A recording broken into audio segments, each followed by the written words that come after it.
Amém. E nós vamos abrir nossas Bíblias em Romanos 12, verso 3 ao 21.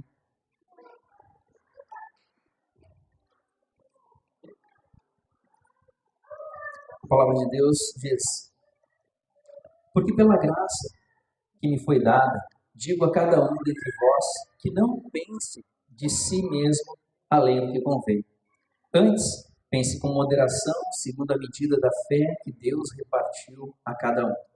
Porque assim como um só corpo temos muitos membros, mas nem todos os membros têm a mesma função.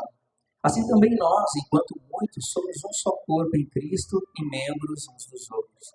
Tendo, porém, diferentes dons, segundo a graça que nos foi dada.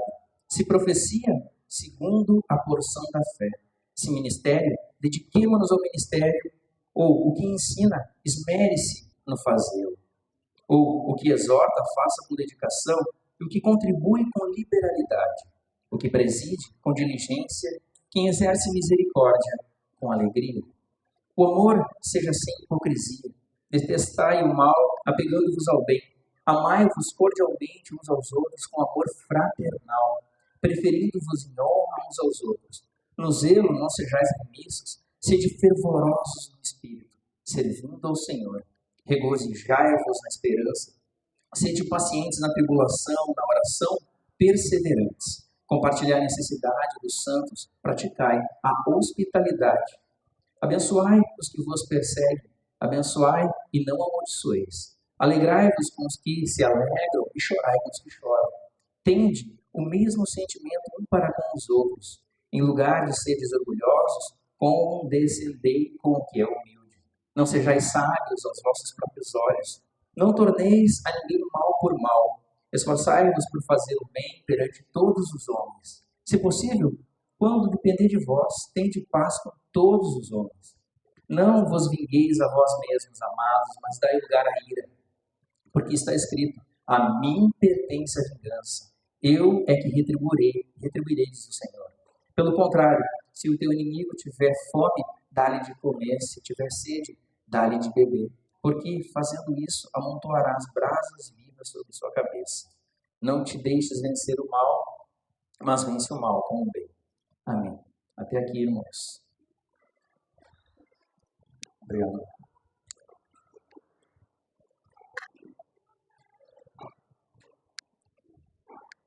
Amém. Bom, a pregação passada do Edileno nos deu uma base para que a gente possa compreender todo o restante desse capítulo 12. Ele diz: transformai-vos pela renovação da vossa mente, para que experimentais qual seja boa, agradável e perfeita vontade de Deus. Ele fez uma síntese ali em 2 capítulos, escorreu bastante, né, sobre esse verso-chave daquela pregação. Mas tem um pregador batista que encontrei aqui uma pequena frase dele que resume bem para que a gente possa relembrar um pouco o que foi a pregação passada. É o Warren Wiersbe, o nome dele, um teólogo americano batista. Ele diz assim: se o mundo controla a nossa maneira de pensar, somos conformados. Se Deus controla a nossa maneira de pensar, somos transformados. E nessa pregação de hoje nós veremos o desdobramento dessa transformação que ocorreu nas nossas mentes e ainda ocorre por meio da obra de Jesus Cristo. Essa mensagem hoje é dividida em 4 partes que chamei: o corpo, os dons, a comunhão e os nossos desamores. Nessa primeira parte quero começar sobre o corpo e quero convidá-los a fazer uma boa avaliação, uma avaliação correta de si mesmo, que é a avaliação que todo cristão deve fazer. No verso 3, Paulo diz: você pensa com moderação segundo a medida da fé que Deus deu a você? Há 2 tipos de avaliações que normalmente enfrentamos. Primeiro, é um complexo de superioridade. Nos avaliamos, só que no cristianismo não existe espaço para altivez, para arrogância, para soberba, porque tudo que nós temos, nós recebemos de Deus, foi Deus quem deu. Portanto, não há pelo que nós venhamos a sermos arrogantes, soberbos em relação à nossa comunhão, em relação à igreja, que é o ministério. Não podem os olhos dizer à mão, não precisamos de ti, nem a cabeça aos pés, não precisamos de vós, está lá em 1 Coríntios 12, 21.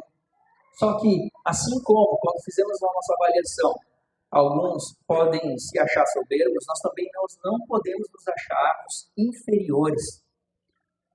Todos aqueles que exaltam a si mesmo erram, e aqueles que diminuem a si mesmo, de alguma forma também diminuem a graça de Deus.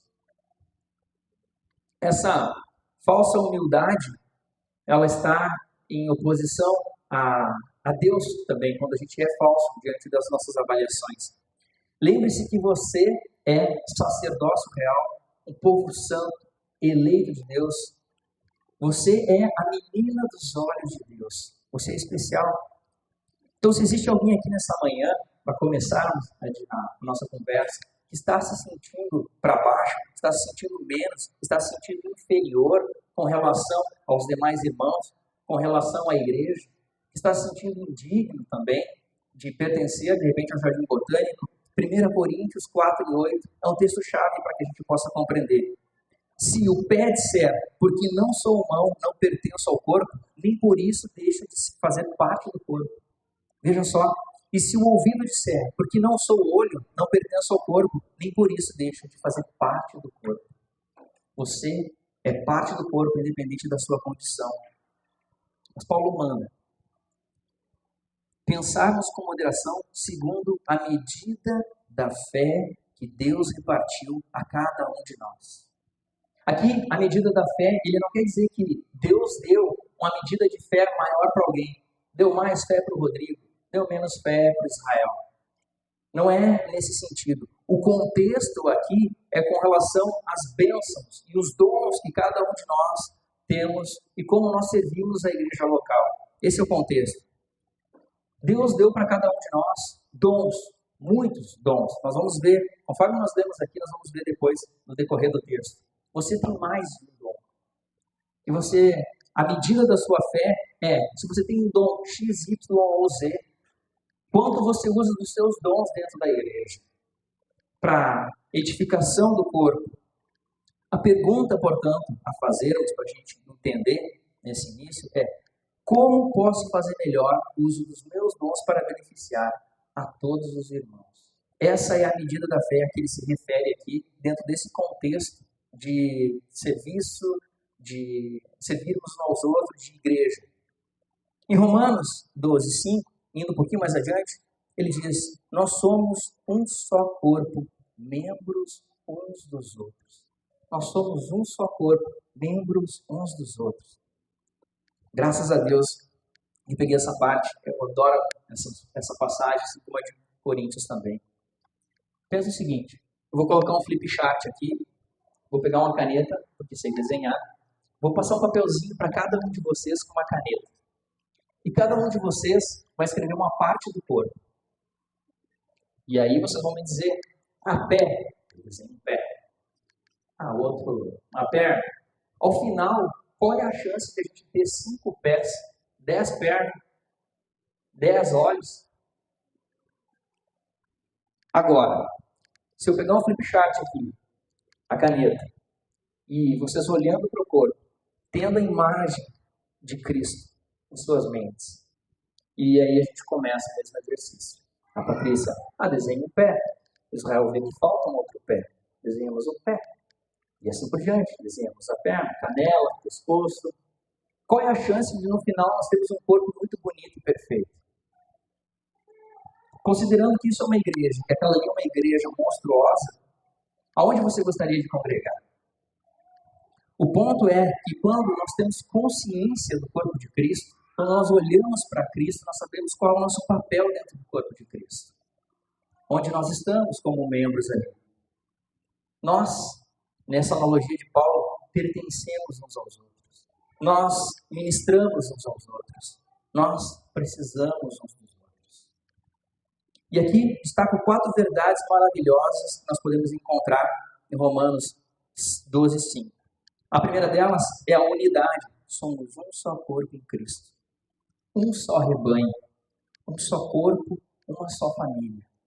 Olha que forte que é isso. Olha que profundo que é isso. Segundo, a diversidade. Romanos 12:5 ainda, enquanto muitos, ele diz ali. A marca da igreja, meus irmãos, não é a uniformidade. A igreja dos motoqueiros, a igreja dos jovens, a igreja do pessoal que faz tal coisa. Não, a marca da igreja é sua diversidade. Como nós cantamos aqui, creio na Santa Igreja unida na comunhão dos santos, uma igreja diversa sim, mas unida na sua diversidade. Igreja que melhor representa o reino de Deus é aquela igreja no qual tu pode sentar ao lado de um jovem de 15 anos, de um senhor idoso de 70 anos, de alguém que tem mestrado, de alguém que ainda não sabe ler e escrever, do solteiro com um casado. Isso representa melhor o que é o reino de Deus. Essa é a diversidade, enquanto muitos, e nós podemos ver aqui, existe uma diversidade muito grande entre cada um de nós, de profissões, de anseios. É por isso, meus irmãos, eu fiz aqui a oração mais importante. Eu me arrisco a dizer isso, no nosso PG, é a oração que a gente faz pelo reino. Não tem nada de errado tu chegar no PG e pedir pelos teus anseios, por aquelas pessoas que tu ama, por alguma coisa que tu queira que Deus te dê e te agracie. Não tem nada de errado, não deixemos de fazer isso.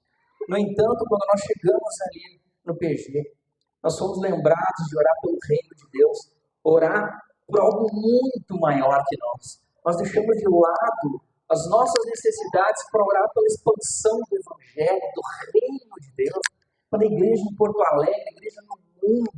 E a gente vê o quão pequeno a gente pertence a um povo que é muito grande. Orar pelo reino de Deus, isso é algo muito grande, é muito maior que nós. O terceiro ponto é a mutualidade. Membros uns dos outros. Nós não nos atacamos, mas nós nos protegemos. Nós não competimos entre nós, mas nós servimos uns aos outros.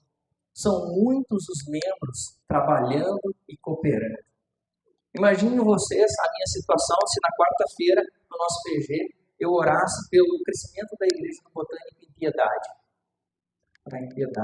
Piedade.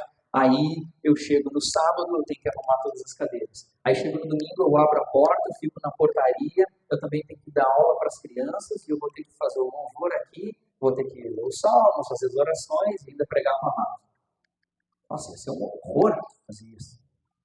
No entanto, esse corpo tem uma mão que pega a comida, abre a boca e o alimento. O alimento que nós temos essa manhã é a palavra. A minha parte que compete é vir aqui e pregar a vocês. No entanto, para que isso ocorra, existe muita coisa acontecendo. Nós oramos na semana para o crescimento da igreja em piedade. Os irmãos estão ali dando aula, o Edilene ministrou o louvor, o Dudu está cuidando do som para a gente. O Luciano está cuidando da porta. Tem muita coisa acontecendo. Sábado, já arrumamos as cadeiras, o culto. Isso é servir uns aos outros. É a igreja como uma orquestra, né, Niltinho? Onde cada instrumento faz sua parte e sai o melhor possível. O quarto ponto que eu destaco aqui, no Romanos 12:6, é a utilidade, segundo a graça. Ser útil é agraciar a vida de alguém. E destaco aqui duas formas, né, que Paulo fala a respeito dos dons. Os dons de fala e os dons de serviço. Dons de fala e dons de serviço. Veja que Paulo não está falando aqui de cargos. Em nenhum momento ele fala de cargos. Isso para a nossa igreja já é algo superado. Mas eu vejo quanto esse é problema em muitas igrejas. Porque tem pessoas que não fazem nada na igreja se tu não der um cargo. E ela ainda está sem cargo e fica falando mal daqueles que estão tentando fazer alguma coisa na igreja. Não, agora eu sou o quarto vice. Agora eu vou fazer alguma coisa. Agora eu estou dentro. Veja que horrível que é e que doente que é isso. Nós entramos na nossa segunda parte. Os dons. Romanos 12:6. Se profecia, seja segundo a porção da fé. A fé no Evangelho de Jesus Cristo, portanto. A profecia deve estar de acordo com o Evangelho. Isso é profecia. Agora, prestemos atenção numa coisa importante aqui. Em se tratando de profecia. Deus, no passado, levantou grandes homens, profetas de Deus, para fazer a fundação da igreja, o fundamento da igreja. O último profeta de ofício foi João Batista. Ninguém mais é profeta, no sentido de que ninguém mais pode agregar ao evangelho. O cânon está fechado e nós não colocamos mais nada aqui. Não existe uma nova unção, uma nova bênção, uma coisa diferente que está acontecendo, um profeta tal que foi levantado. Ainda que nós, enquanto pentecostais, cremos que Deus, de alguma forma, pode usar alguém em profecia. Como ministrado pelo Isaac no seminário sobre os dons, em que ele citou aquele relato de Spurgeon, do próprio Spurgeon, reformado, o próprio Spurgeon, escrevendo sobre, relatando as duas vezes em que ele foi usado por Deus. Bom, passado isso, é que toda profecia deve ser julgada conforme a palavra de Deus. Como eu disse, nós não temos mais os profetas de ofício. Mas os reformados vão dizer o seguinte: profecia, na verdade, nada mais é que entender o texto e explicar o texto, falar o texto. E agora, nós façamos aqui um autoexame. Questione-se se, ao te dizer que profecia é entender o texto e explicar o texto, te parece pouco. Te parece pouco? Será que a gente... Não, melhor. Quantas vezes tu viu algum dos presbíteros da igreja, presbitério, profetizando em nome de Deus? Quantas vezes? No melhor sentido da palavra. Os mais incrédulos aqui, hoje, dirão até mesmo que a igreja do Botânico é uma igreja fria. A igreja do Botânico, uma igreja da Assembleia de Deus é muito frio. O pessoal não dá glória a Deus, pessoal. Será? Será que é? Deixa eu contar uma coisa. No dia 3 de maio desse ano, foi um dia histórico para a cidade de Porto Alegre. Foi um dia em que o Guaíba invadiu Porto Alegre. E eu lembro daquele culto do dia 5 de maio. Um culto muito pesado, um culto de Santa Ceia. A igreja estava, acho que a metade do que a gente tem aqui.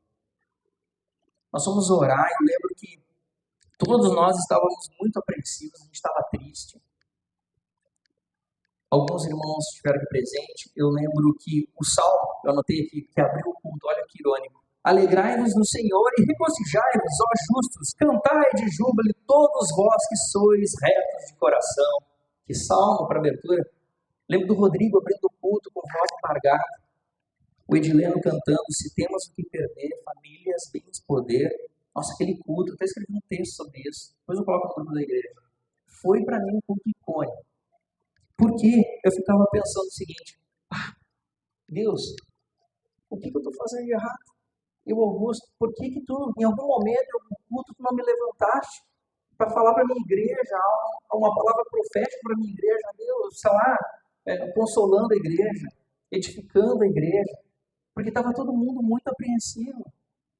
Por que, Deus, que tu não levantou nenhum desses irmãos que está aqui para falar, tem algo de Deus para falar para a igreja, do que vai acontecer? Porque não foi uma coisinha que aconteceu, foi simplesmente a maior tragédia do nosso estado, que se tem relato, que se tem registro.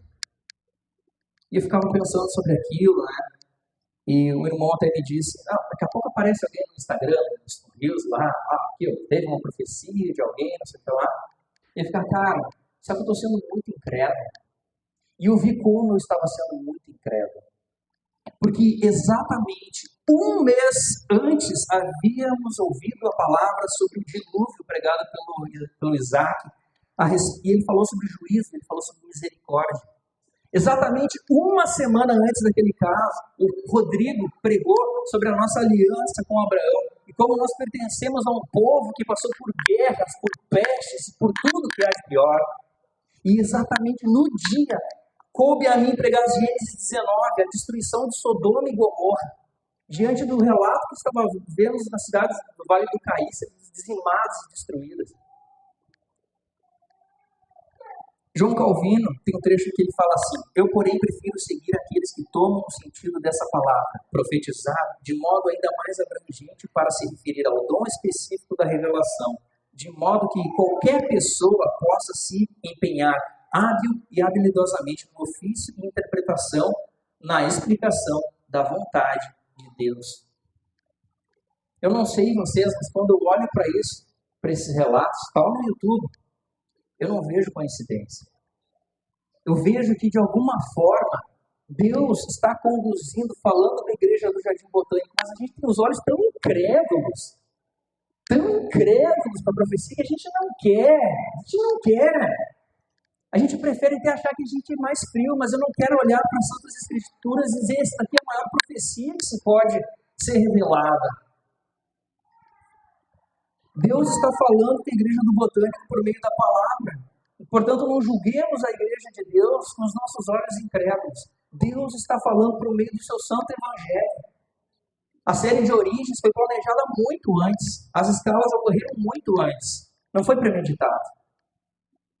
Isso é motivo de nos alegrarmos. Deus está falando com a igreja do Jardim Botânico, meus irmãos. Aleluia!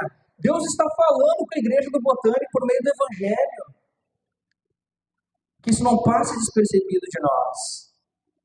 Romanos 12, 7, no seu verso 7, ele fala 6 dons de serviço.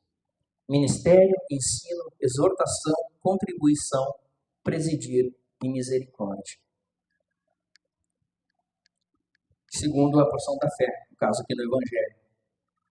Só que cada dom desse que ele fala, ele traz uma observação. Veja que interessante. Ele fala, se o dom de ministério, dedicar-se. Ou seja, demonstrar o amor de Jesus por atos de serviço para nós que somos de algum ministério aqui dentro da igreja. Se ensino, esforçar-se para ensinar. Ou seja, estudar, se aplicar, tentar entender o texto, abrir os livros, enfiar a cara no livro, aprender, isso aqui, vir aqui falar para a igreja. Ensinar, te dedica a fazer isso. Se é a contribuição com liberalidade. Não, vou dar alguma coisa, porque daí vão ver que eu dei, daí vão ficar achando que eu sou uma pessoa melhor, que eu não sou tão podre, que eu não sou tão ruim, vou dar, esse mês eu vou dar mais. Sem barganha, é dar com liberalidade. Presidir. Se presidir com cuidado, olha só que interessante isso, é estar disposto a enfrentar os riscos, se expor pelos outros, liderar, é analisar, é encorajar, é liderar pelo exemplo. Isso é um dom, se presidir com cuidado, lidere com cuidado, seja um líder cuidadoso, está cuidando do rebanho de Deus, de Jesus Cristo, se misericórdia com alegria.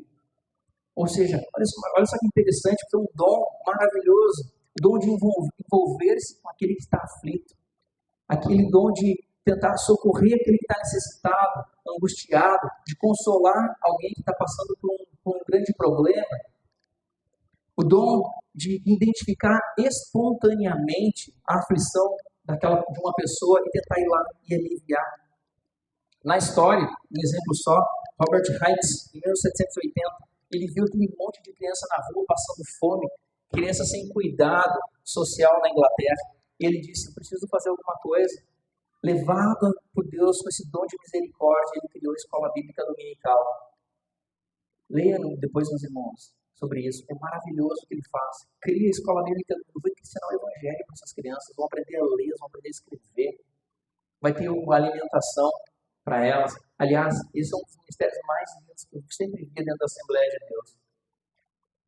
Nas vilas, consegue ver mais isso presente. Tem sempre uma irmã abençoada, assim, recebendo as crianças da vila, sempre com o café da manhã. E elas propositalmente fazem um cafezão da manhã. E aquelas crianças que muitas vezes vai ser o único alimento do dia.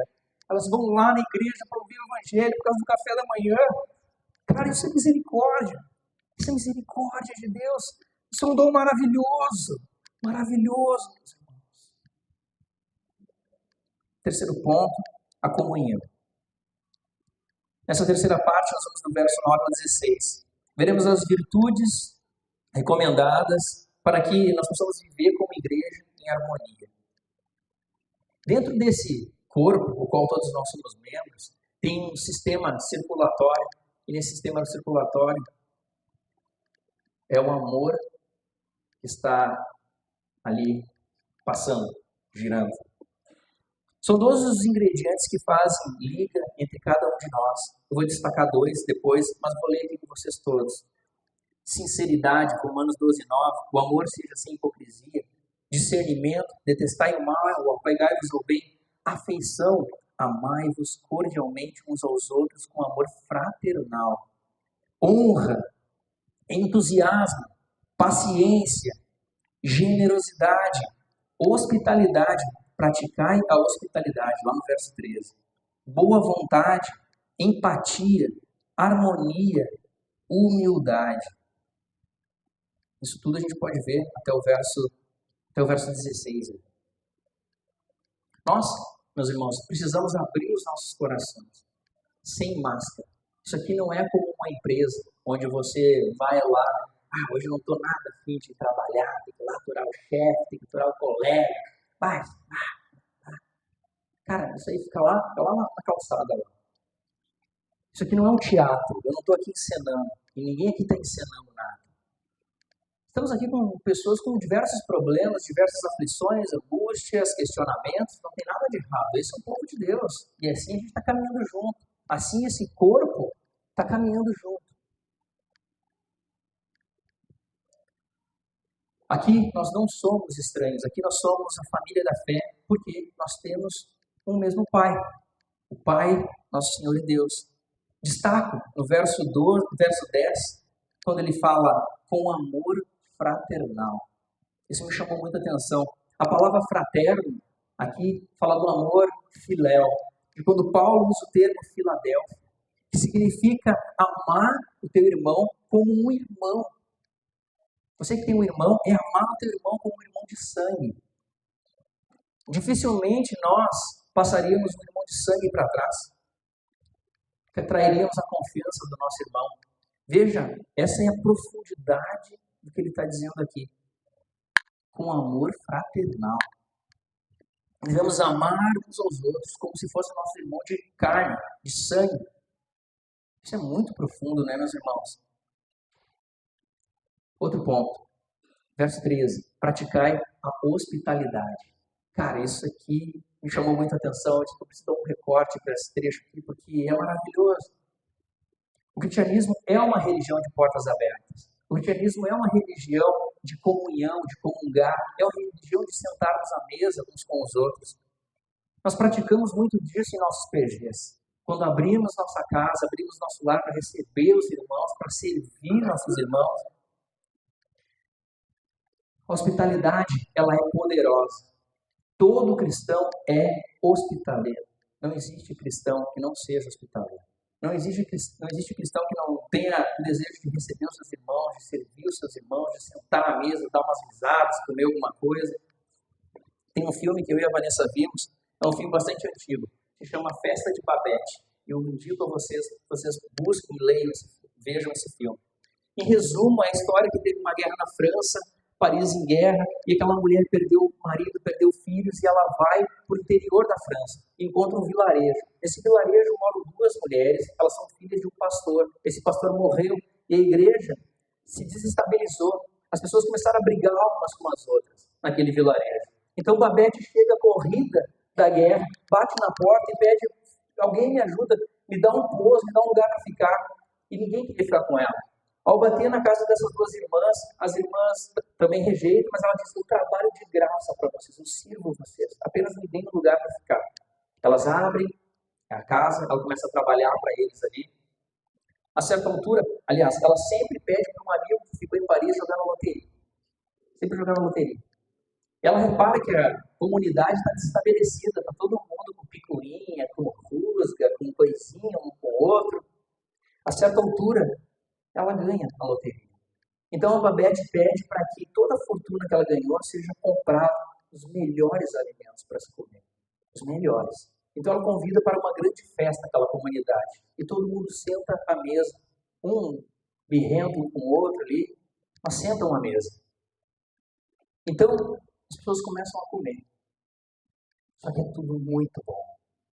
Tem até um primo dessas 2 irmãs que chega, ele é do exército, ele é uma posição social mais elevada, e ele começa a ficar surpreendido com a qualidade do vinho que ele está tomando, e ninguém falando nada, assim, ele é apavorado.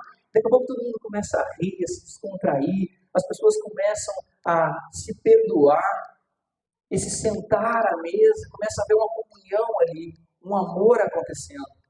No fim das contas, logo mais o filme revela que Babette, ela era uma chefe de cozinha, da alta cozinha em Paris. E ela veio fugida, por isso ela fez aquele banquete para todo mundo. E todo mundo se perdoa, todo mundo começa a se amar ali, em função da hospitalidade. Hospitalidade, ela não diz respeito ao conforto, é por isso que o mais pobre pode ser hospitaleiro também. Hospitalidade é muito mais sobre servir as pessoas. Tem o Theodore Terryport, um pensador lá em inglês, e ele fala que ele se surpreendeu quando trabalhou na África, que às vezes ele chegava, tinha uma enfermeira no hospital que ela estava sempre com a roupa muito limpa, e ela era muito humilde.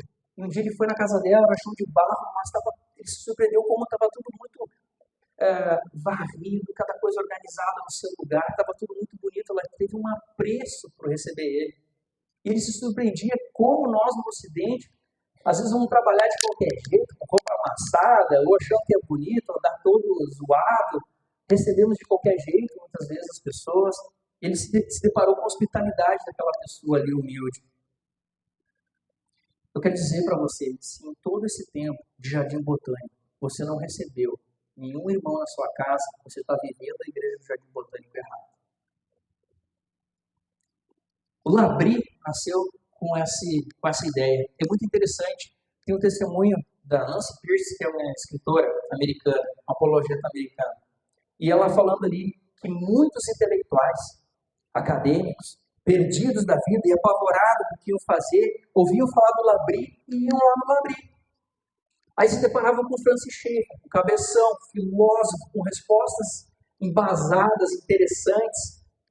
Só que o que ganhava o coração das pessoas e quebrava as pessoas, elas olharem como esse homem tão inteligente está servindo a mesa para mim aqui. Colocando a espera para o prato, aquela florzinha, a delicadeza, o cuidado, querer servir o outro. Isso quebrava o intelectual. Esse cara ele é tão inteligente, mas ele também ao mesmo passo, ele é tão serviçal, é tão humilde, ele quer me servir, ele quer que eu fique bem. Nada mais, portanto, cristão do que ser hospitaleiro. E aqui, meus irmãos, nós devemos ser intencionais mesmo, uns com os outros. Tentar nos receber da melhor forma possível. O que nós vamos comer, nós não sabemos, mas vai ser bom. Vai ser muito bom para uns com os outros. Um ponto interessante é que, meus irmãos, ninguém vai chegar na tua casa, vai abrir tua despensa e dizer, cara, só tem comida para mais uma semana, para mais um dia. Ou não tem comida. Ninguém vai fazer isso. Ainda assim, se isso estiver ocorrendo, a gente vai saber na comunhão. E eu te digo, meu irmão, a ti, enquanto tu estiver aqui conosco, não vai faltar nada. Não vai faltar o pão na tua mesa. Nós vamos se desdobrar, nós vamos fazer o que for, mas não vai faltar pão na tua mesa. Portanto, não vai ser comida a desculpa para que não sejamos hospitaleiros uns com os outros. Quarta parte e última, os nossos desamores. E até aqui estava tudo muito bem. Pô, que bonito, né? A gente fala dos dons, da hospitalidade, do amor, da fraternidade, do corpo de Cristo ao qual pertencemos. Só que agora nessa última parte, Paulo muda o assunto. Jesus teve inimigos, nós também vamos ter inimigos. Nós não fazemos inimigos, nós vamos ter, nós temos que saber lidar com isso. No entanto, não existe emprego, não existe casamento, não existe amizade, não existe nenhum tipo de relacionamento, ou até mesmo a igreja, se não houver perdão. Nós sabemos, nós somos péssimos, meus irmãos. Nós somos cheios de problemas. Nós decepcionamos as pessoas nos decepcionam. Nós somos imperfeitos, nós tropeçamos muitas vezes. Por isso que falar de perdão é muito fácil, mas praticar perdão é tão difícil. No entanto, perdoar e ser perdoado é compreender que nada paga o que foi feito, mas nos ajuda a recomeçar, a retomar, a zerar e ir para frente. O perdão tem esse poder. Paulo aqui nos exorta a não retribuirmos a maldade com a maldade. Verso 17 ele diz, não torneis ninguém mal por mal, difícil isso, né? Hernandes Dias Lopes diz o seguinte, presta atenção, pagar o bem com o mal é demoníaco. Pagar o mal com o mal é retribuição humana. Pagar o mal com o bem é graça divina. Jó orou pelos seus acusadores, Estevão intercedeu por aqueles que estavam apedrejando, Jesus na cruz orou pelos seus zombadores. A vingança que nós desejamos ter muitas vezes é uma apropriação indébita de um atributo que é de Deus. Ele é o vingador. Deus é o vingador. Nós estamos indo contra Deus quando nós temos pensamentos de vingança. E nós temos que trabalhar isso em nossos corações se você tem um pensamento de vingança. Veja lá no verso 19. A índole vingativa, ela é contrária ao espírito cristão. Paulo nos diz para, se possível, ter paz com todos. Veja aqui, se possível, ter paz com todos. Nós somos exortados, meus irmãos, a termos paz com todos. Hebreus 12, 14. Siga a paz com todos e a santificação sem a qual ninguém verá a Deus. Tiago 3, 17. A sabedoria, porém, lá do alto é primeiramente pura, depois pacífica. Bem-aventurados são os pacificadores, porque serão chamados filhos de Deus. Mateus 5, 9. Nós, como cristãos, devemos estar dispostos a sermos impopulares. Nós devemos lutar pela fé que nos foi dada. E isso é muito importante. Nós temos que nós não temos prazer na discórdia. No entanto, quando a verdade é sacrificada, nós percebemos que a paz está tendo um preço muito alto. Portanto, meus irmãos, se existem focos de incêndio no trabalho, o cristão tem que ir lá e apagar, não botar mais fogo. Se tem focos de incêndio na igreja, o cristão tem que tentar apagar, não colocar mais fogo. Se tem focos de incêndio na família, o cristão tem que apagar e não colocar mais fogo nas desavenças. E isso, meus irmãos, é muito difícil. E isso bate em mim quando eu estava estudando. Eu disse, cara, isso é péssimo, cara, que droga. Isso é péssimo, cara, tem que mudar muito. Assim, essa palavra era só. Apanhei sozinho ontem lá. É difícil, muito difícil. A gente tem, alguns de nós são mais sanguíneos ainda. Outros de nós são mais provocativos. Esse é o corpo. Eu acho que essa é aquela unha meio feia que a gente tem, assim, que faz parte do corpo, mas aquele joelho meio torto pra dentro que a gente não gosta muito, mas é o corpo, né? Tem que lidar, cara. Eu sou essa parte meio feinha assim do corpo. Portanto, se para manter a paz conosco isso exige sacrifício da verdade, terá chegado o momento então de sacrificar a paz. Por isso que a paz, ela é limitada. Veja que em João 18, verso 37, nós temos um diálogo interessante sobre a verdade. Pilatos diz, então, tu és rei? E Jesus diz, tu dizes que sou rei. De fato, por esta razão nasci e para isso vim ao mundo, para testemunhar da verdade. Todos os que são da verdade me ouvem. E Pilatos retruca. O que é a verdade? A verdade estava na frente dele. A verdade estava na frente dele, em pessoa. Quantos de nós desejamos poder ver Jesus? Esse privilégio que estiver na passagem, Jesus na sua frente, Jesus, a verdade estava na frente dele. O caminho, a verdade, a vida estava na frente dele. Ele não reconheceu a verdade, ele questionou o que é a verdade. É por essa que nós devemos brigar. Por tudo que essa verdade representa. A família, as crianças, a igreja, o evangelho. Esta é a verdade, por ela nós brigamos. No verso 21 lemos, vencer o mal com o bem. Talvez existam aqueles que digam que esse papo de igreja que nós estamos tendo aqui é um papo meio para trás, né? Meio retrógrado. Veja bem, nós estamos no século XXI dando ré de foguete. Negócio de igreja aí, cara. Esse negócio de igreja aí não tem nada a ver. Mas veja só esse texto falado há 2000 anos atrás. João 13:34. Um novo mandamento vos dou, que vos ameis uns aos outros, assim como eu vos amei a vós, que também vós vos amais uns aos outros. É a vitória sobre o mal do amor. O bem maior ao próximo. Essa é a vontade de Deus. Que a gente ame uns aos outros. Isso é retrógrado? Acaso isso é para trás? Isso é necessário ao ser humano. Tem um amigo ainda sobre vencer o mal com o bem, que ele é muito fã de Star Wars. Uma vez eu estava conversando com ele, ele disse, pô, cara, Star Wars, o cara usa camiseta Star Wars, tudo é Star Wars, tem boneco de Star Wars. Cara, Star Wars, cara, é muito cristão. Tem as forças das trevas, cara, e tem as forças da luz ali.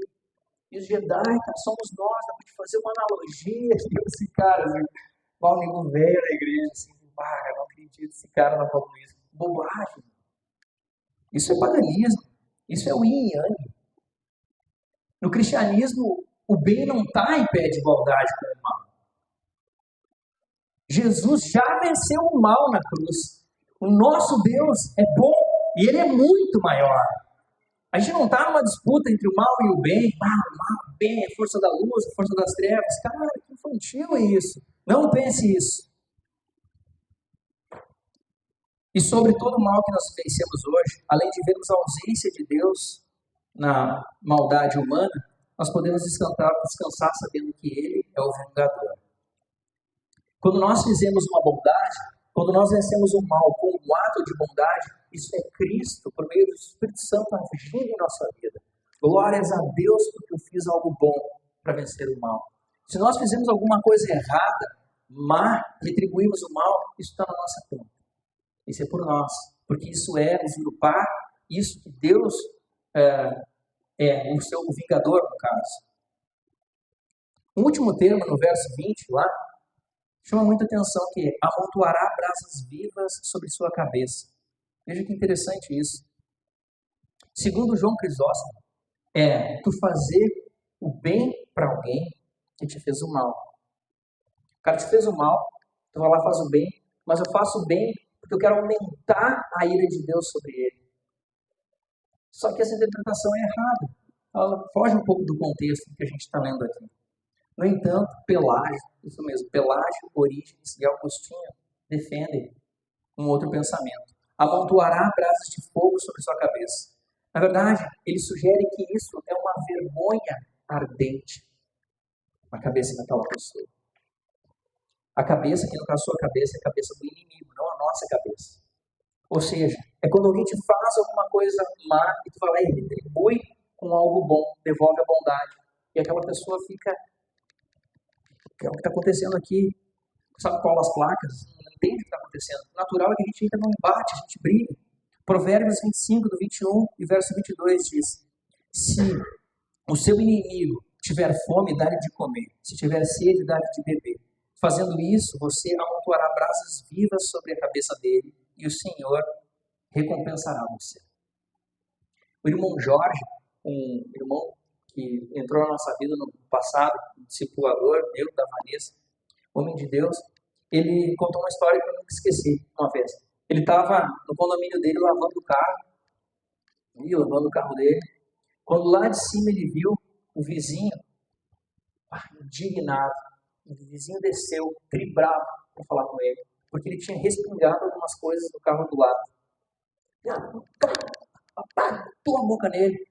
Ele falou que Deus deu graça, assim, naquele momento, ele respirou fundo e disse para essa pessoa brava: cara, tu me permite que eu possa lavar o teu carro? Deixa eu lavar teu carro, então. Eu lavo teu carro. E fala aquilo ali, simplesmente o cara ficou sem entender, o cara quebrou totalmente. Isso é inteligência emocional. Quebrou totalmente. Ele disse, cara, na verdade era pra gente ter brigado. O cara ficou, tá ok, pode lavar, aceitou, mas saiu totalmente constrangido, com um amontoado de brasa sobre sua cabeça, esquentando. Cara, o que aconteceu aqui? Quebrou totalmente a pessoa com a bondade. É impressionante como Paulo, nesses versos, ele faz um paralelo com Jesus Cristo. Eu não sei se você reparou isso daqui. Paulo diz no verso 14: abençoem aqueles que nos perseguem, abençoem os que vos amaldiçoam. E Jesus, em Lucas 6, 28, fala: abençoe os que vos amaldiçoam. Paulo diz: não retribuam ninguém com mal por mal. Jesus fala: bem-aventurados os pacificadores. Paulo fala, faço tudo possível para viver em paz com todos. E Jesus fala, vivam em paz uns com os outros. Paulo diz, se seu inimigo tiver fome, dá-lhe de comer. E Jesus nos diz, amem seus inimigos, façam o bem aos que vos odeiam. No fim das contas, essa é uma mensagem sobre Jesus Cristo. Jesus Cristo está aqui o tempo inteiro, por meio de Paulo e do seu santo evangelho, ministrando aos nossos corações. Mas eu quero convidar você a se colocar de pé nessa manhã. Nós vamos orar ao Senhor. As aplicações, elas estavam no decorrer do texto. Eu espero que vocês façam esse exercício, assim, que possa ser útil para nossas vidas. Então, fechamos nossos olhos nessa manhã e oramos ao Senhor. Senhor nosso Deus, nós chegamos, Senhor, na Tua presença, te dando graças, mais uma vez, pelo Teu santo evangelho. Nós te damos graças, Senhor, porque Tu usaste o livro de Romanos, por meio da vida de Paulo, porque nos ensinaste, Senhor, nessa manhã, a respeito do Teu corpo, e esse grande privilégio, Senhor, que Tu nos dá, de sermos nós, membros do Teu corpo, pertencentes ao Teu corpo. Nós te damos graças, Senhor, porque Tu nos dá dons maravilhosos, talentos maravilhosos, para servirmos uns aos outros, Deus. Nós te louvamos e agradecemos, Senhor, que Tu é misericordioso e bom, presentes dos quais, Senhor, muitos de nós não pedimos, mas nos encontramos com Ele, Senhor, temos essas dádivas em nossas mãos. Ajuda-nos, Deus, para que sejamos bênção para os nossos irmãos. Ajuda-nos, Senhor, a termos discernimento, Senhor, das situações, para que possamos abençoar os nossos irmãos. Te pedimos, Senhor, que Tu nos dê uma melhor consciência da Tua comunhão, da comunhão com o Teu Santo Espírito, primeiramente, Senhor, contigo. E como essas coisas, Senhor, desarmam na comunhão com a Tua Santa Igreja, Senhor. Os nossos irmãos reunidos aqui dos mais diversos lugares da região metropolitana, Senhor, o qual Tu mesmo chamasse e nos desse o Teu amor em comum, que dá alívio entre todos nós, Deus. Nós Te louvamos por isso, Senhor. Nós somos gratos porque nos deste uma igreja bíblica centrada no Teu Santo Evangelho, Senhor. Não com invencionices. E Deus, isso não é pouco. Na verdade, Deus, muitas vezes nós olhamos, Senhor, e vemos com incredulidade tudo que tem ocorrido, Senhor. Todas essas novas invencionices que existem lá fora em igrejas, Senhor. Porque eles não estão contentes com as Tuas santas escrituras. Elas não bastam. Mas nós Te louvamos, Senhor, que Tuas escrituras, Senhor, Teu pão, o Teu alimento, Senhor, basta para nossas vidas. É o suficiente, Senhor, para cada um de nós. Nós Te louvamos por isso, Senhor. Nós Te louvamos, Senhor, porque nos ajuda, Senhor, a enfrentar os nossos desamores, os nossos inimigos, Senhor. Aqueles que odeiam o Teu santo evangelho. Aqueles que olham com o nariz torcido para cada um de nós, porque nós somos a Tua imitação, nós somos cristãos. Nós Te louvamos, Senhor, ajuda-nos e nos dá, Senhor, inteligência emocional, Senhor, para lidar com os momentos difíceis, com os momentos quentes, os momentos de dificuldade, de embate, Deus. Sobretudo, Senhor, nos dá sabedoria, Senhor, que essa palavra cale em nossos corações. É isso que pedimos, no nome do Teu Filho Jesus. Amém, Deus.